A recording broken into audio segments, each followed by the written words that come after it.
श्री गुरुदेव माऊली. माझं नाव रामा शेडू मिराशी, मुक्काम संत्री, तालुका जुईडा, जिल्हा उत्तर कन्नड पूर्व. माझ्या आईचं नाव लक्ष्मी शेडू मिराशी.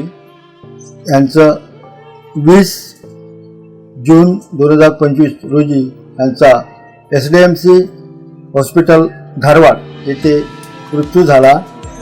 आणि जगद्गुरू रामानंदाचार्य श्री स्वामी नरेंद्राचार्यजी महाराज यांच्या प्रेरणेतून सुरू असलेले देहदान अवयवदान या कार्यामध्ये माझ्या आईची सुद्धा इच्छा होती की माझाही मृत्यूनंतर माझा मृत्यूदेह या सहभागामध्ये स्वामींच्या कार्यात लागावा.